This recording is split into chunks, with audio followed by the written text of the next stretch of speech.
Hi, everyone. This is Dave Warner with Small Town Life, and today it's nothing but cheese. I get to say that once a year. We're going to talk about the Cheese Festival in Little Falls coming up on October 5th. And with us today, we've got some guests, including someone from Team Cheese. So, Jeremiah, I'm going to start with you. Tell me why you're masked up, why you look like somebody who I'd find in an alley. So I'm Jeremiah Timmins. I'm the head cheesemaker here at Old Chatham Creamery.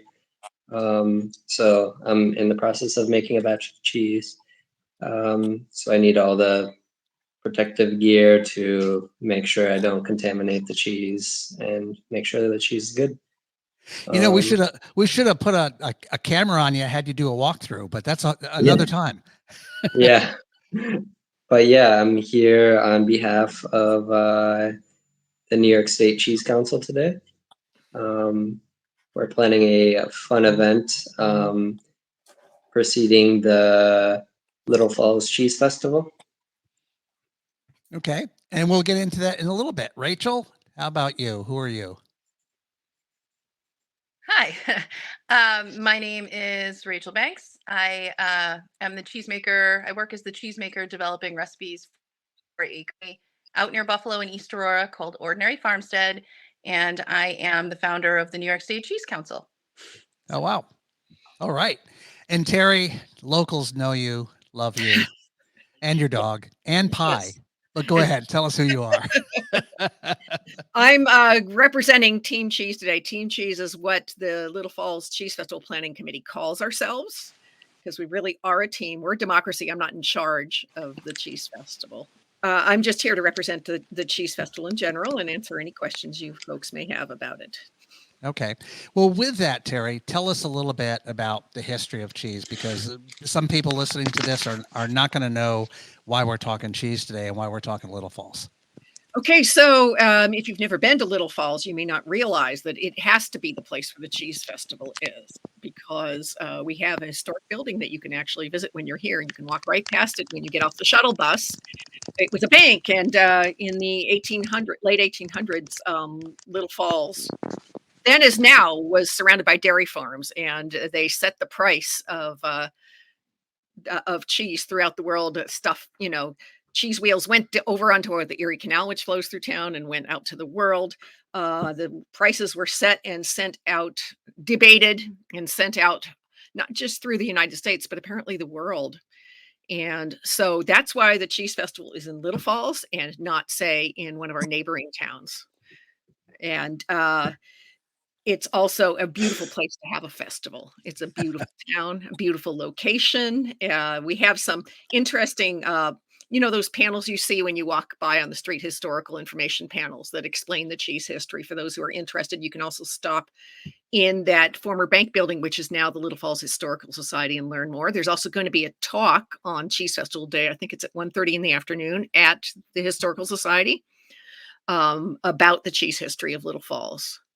But So how did the festival get started? I mean, well, I wasn't on yes. Team Cheese from the very start. I was drafted. A friend of mine left and said, "Would you like to take my spot?" It's not all that time consuming. Ha ha. We're in our 9th year. It got started 9 years ago by a couple of people who were aware of the cheese history and said, "Why don't we do this?" If they'd known then what we know now, they might have been very daunted. It's a lot of work to put the festival together. It's completely nonprofit and completely volunteer run. It's become the largest cheese festival, not just in New York State, but in the Northeast. It's Wow. huge. It has exceeded its founders' expectations, I'm sure. And what, last year, size wise, where is it? How much space does it take up? How many vendors? How many people come? Give us kind of a sense of that. Okay, in our town, we have an east-west Main Street, and the police department allows us to close it to traffic for the day. 5 long blocks of vendors. I think this year we have 65 vendors, more than ever. That is a lot of vendors. It's not 100% cheese. There's a lot of really good New York State cheese, but there's some craft beverages to go with, and maybe you need a baguette or some chocolate or some figgy jam or salsa. There's all kinds. It is a foodie paradise. Awesome. And how many people were attended Oh, right, last you year? did ask that. Okay, I did it's ask grown that. every year. And the first year, it was hard to get vendors. They were skeptical, and they sold out by 2 o'clock in the afternoon. Now, as I say, we've grown from say 20 vendors to 65, and if you build it, they will come. I think we've hit 10,000 people over the course of the day in recent years. Yeah. And so we have had to try to figure out how to manage crowds like that. Luckily, our main street is roomy and we can space the booths, nice distances apart, and people come and go throughout the day. We have a food truck food court sort of off to the side in a bank parking lot where you can take a little break, revive yourself with a snack or a coffee drink, and then continue exploring the festival. So we can handle the crowds if they come, steadily instead of all at 10 o'clock in the morning. Rachel, tell me a little bit about the New York State Cheese Council and why you started that. Well, the New York State Cheese Council currently has just shy of 90 members, I would say. We started it. I first sort of began thinking about this when during COVID we lost my maternal grandmother. My maternal grandparents owned a farm in Bloomingburg, New York, in an area that has since been completely taken over. All are now high-rise condos that are second homes for people from New York City. So it has since been leveled. The whole community is gone. And then my mother started shipping me things from my grandma's farm. And everybody was home during the pandemic, so I learned to make cheese and somehow found myself in a job at a creamery that's building. And I began to understand the difficulties that small farms and creameries face getting started and keeping going.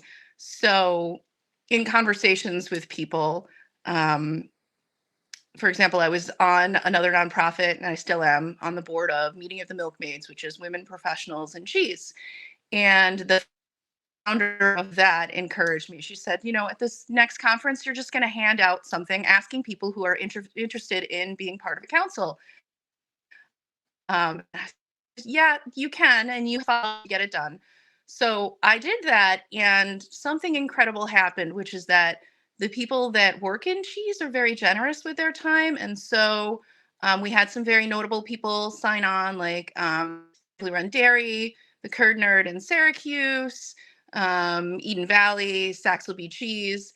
And we said, let's get people together and have a conversation and see if we have something here. So 35 of us met informally. We reached out to the Little Falls Cheese Committee, to Susie from Jones Family Farm, and they helped us find a venue. Super generous, everybody in the town. We got together. We said, indeed, we have something here. And fast forward a year later, we are filed with the state and the federal government. We've got corporate sponsorship monies coming in, and we're starting to make a difference. So what do you see the organization doing to help in that space? Well, so our mission is to strengthen the New York State cheese community through education, outreach, and awareness. So we see when we speak to producers. There are around 60 cheese producers, I would say, in the state that we've been in contact with. What we see when we speak to producers is that they struggle with market awareness. That's a big one. A lot of people in New York, though the festival has done wonders for us, those that do not get to attend the festival maybe can name 4 or 5 cheese makers within the state, when in reality, we have quite the diversity there. There are troubles in distribution. There are troubles with understanding and navigating the regulation and the food safety requirements to get up and going.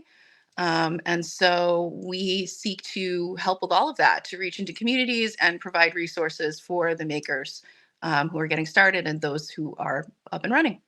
So, Jeremiah, you see Can I this just- from. Can Yeah, I go just- ahead, Terry. Yeah. I just wanted to add to that and say that it's sort of you're riding the wave. Your timing is really good because it's a renaissance here in New York of cheese making. There's more and more cheesemakers. So thank you. Thank you. We truly, the Little Falls Cheese Festival Committee has been invaluable. Our 2 organizations work pretty closely with one another, and I think for the foreseeable future, as long as I can see into the future, we're going to try to make it a weekend event for people, a reason to come into town, come for the cheese festival. Now we're adding the event that Jeremiah is spearheading at Rock Valley, where we're going to have a guided cheese tasting. But then we get down to business and start working on helping the state the next day at our conference. And it truly is such a wonderful weekend for our members and hopefully the general public too. Jeremiah, you're wearing 2 hats there, and literally one of them is you're part of the council and you have a role there, but you're also a cheesemaker. So I want 2 answers first about, your role in the council and how that helps you as a cheesemaker, and then get into the event that we talked about that we're having here. So right now the Cheese Council is really helping the creamery with like advertising, getting us out in the public. In the future, there will be like help with the state and the guidelines for that.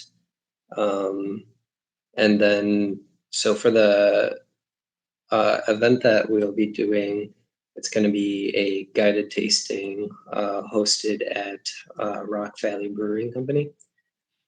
So people are going to get their own personal charcuterie board, and I'll go through with them each item on there and pairings to go with the items. And they can try all these New York made cheeses and accoutrements to go with it. It's mostly going to be highlighting the vendors that are at the Little Falls Cheese Festival. So if you come back next year, you'll be able to already have an idea of kind of the stuff that you want to purchase. We'll also be hosting a raffle, and there's going to be a couple of homemade items that are specially made just for this event. So, Teri, the Cheese Festival goes from 10 to 5, and this event follows that, correct? Right. We're calling it the after party. The festival, the 5 blocks of the festival is definitely a party. But people have a great time, and Little Falls is such a beautiful little place, with the cliffs on both sides, and it'll be autumn, so the fall foliage will probably be getting underway. And people are reluctant to leave, and going to the party that the after party that Jeremiah has put together. It's at 5:30 right after the festival closes, and then it'll probably last about an hour. Correct, Jeremiah? About an hour. Yeah. Right. And then after that, you can go out to dinner, or go lay on the grass in the lawn and put your paws in the air because you're saturated with cheese and drinks. I just had a visual of that, Teri. Please. Right. But I think that Jeremiah's event is going to be really fun, but also very educational. People are coming to the Cheese Festival to learn. Cheese education is very important. Most of us know New York State sharp cheddar cheese and maybe brie. And believe me, there is so much more to cheese than those 2 things. And having someone of Jeremiah's knowledge and enthusiasm to guide you through it would be really an opportunity and a lot of fun. Yeah. And Rock Valley Brewing Company is only just really a couple of blocks off of Main Street. So it's not, you can actually walk down to the brewery after you're done with the festival. And so it's very convenient and very easy to get to, correct? Yes, it's right. It's it's a pretty walk. Maybe you'll feel like you need a little exercise. And the brewery was an old decrepit mill building when Mike George took it over and renovated it. And if you've never seen it, if you've never been to Little Falls, it is a remarkable renovation. It's a little bit rustic, but very classy. It's got high ceilings. The front doors open out into a view of the Mohawk River rushing through town. It's just a fabulous spot. Very attractive, very fun.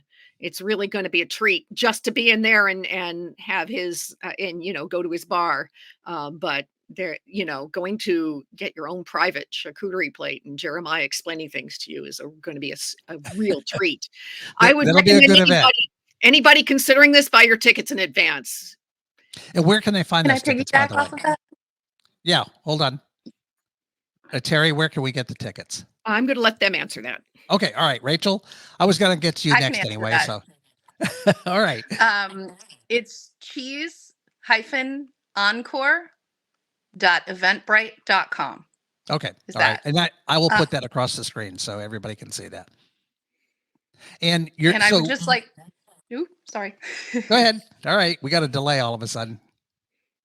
I would just like to add to that because I don't think Jeremiah will. He has an incredible palate. And I think something that when you speak to other folks who are not in cheese are often intimidated by when they walk into a shop is understanding the flavors, understanding when cheese is at its peak ripeness, how it changes over time, and how sometimes pairing an item can really change how it tastes.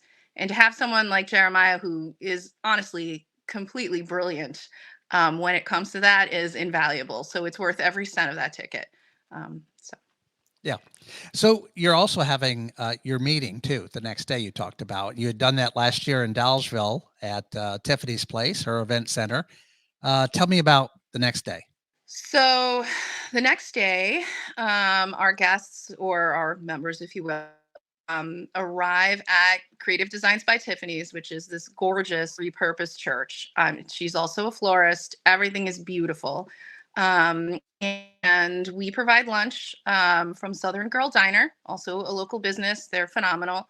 And our conference attendees this year, we've made so much progress since last year. We're already starting to forecast into the coming fiscal year, discuss our incoming corporate sponsorship funds, as well as unveil some plans that our regulatory committee has to sort of collect data and try to understand common pain points within the state so that we can help producers move past them.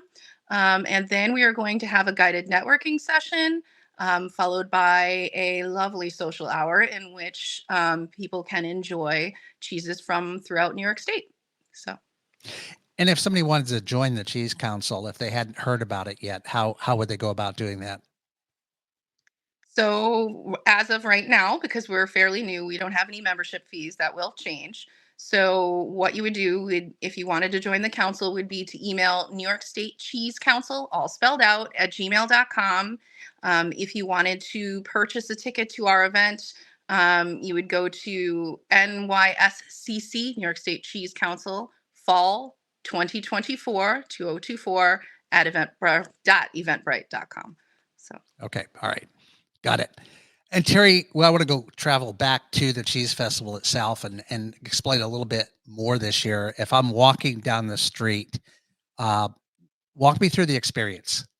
Oh, it's so much fun. So let me just emphasize, when you arrive, do not drive into Little Falls because Main Street is closed for 5 blocks and downtown is unnavigable.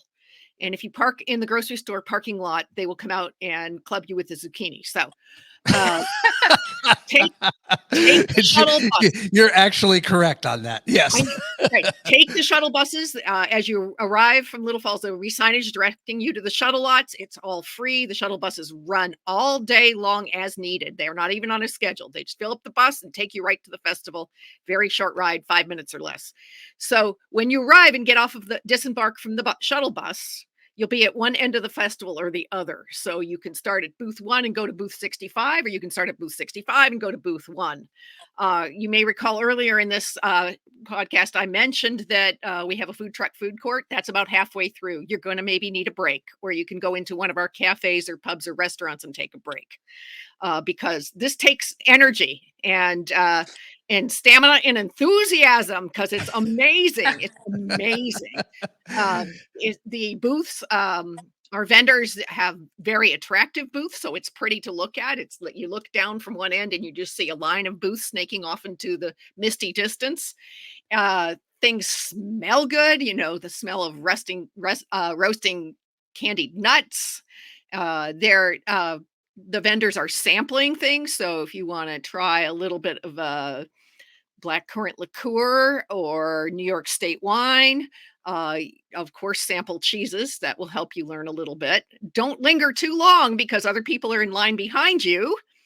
But it's a really great opportunity to meet the people who make the cheese and buy directly from them. For those of us who like to support farmers and small producers, there's no middleman on the day of the cheese festival. You are dealing with the person who made the cheese and knows all about it. So I would come with an eager, open mind and a cooler. And Yeah, I the would also, cooler is important, right? right. We also will have cooler bags for sale. Actually, our friends at the New York State Cheese Council have a booth about midway through the festival. So Rachel's waving like, buy yeah, our cooler yeah, bags. yeah. Well, you may need them. They Yeah, don't go it's to us. That goes to the festival, but we're happy to. right. Yes, Yeah. and we're not selling them to make a profit. We're selling them to make sure that you can keep your purchases cool. There's Right, right. also we got a grant from the New York State Arts Council, Central New York Arts Council for music. And the guy who curated our music is a jazz guitarist and has beautiful taste. And there's going to be music all day long. So it's a really festive, fragrant, delicious experience. It's a foodie paradise. It's going to be completely amazing. You'll have so much fun. I promise you, there's nothing like it. Do you have anything new this year that wasn't there last year? Well, I think we have a lot more music than we did Okay. last year, including, oh my gosh, the food truck food court at lunchtime is going to have a rockabilly band. Oh, really? Oh, I'm that'll all be about cool. that. Get me my barbecue and my rockabilly band, and then I'll dance back to Main Street afterwards. We've also This I gotta film. yes, right.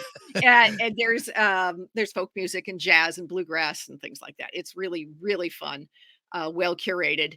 The festival is about 6 booths longer than it has been in the past. We added a few new. I think one vendor I'd like to mention that we've never had before is we're going to have a vegan cheesemaker. We had requests for that.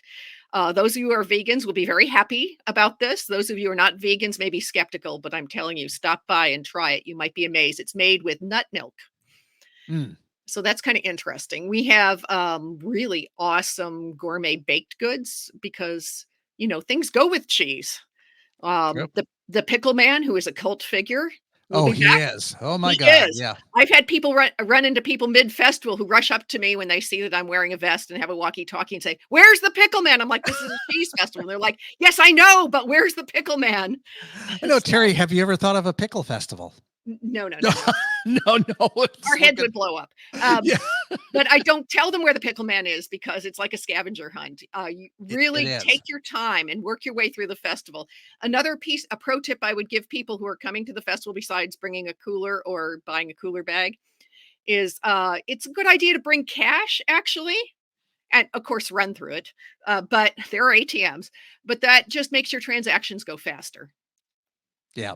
And some of the vendors do take credit cards though, right? Oh, of course, and some Yeah. take Venmo and all that. But Yeah, it's just easier with the but cash. Yeah. cash is a lot easier, so that's just one little tip I would give people.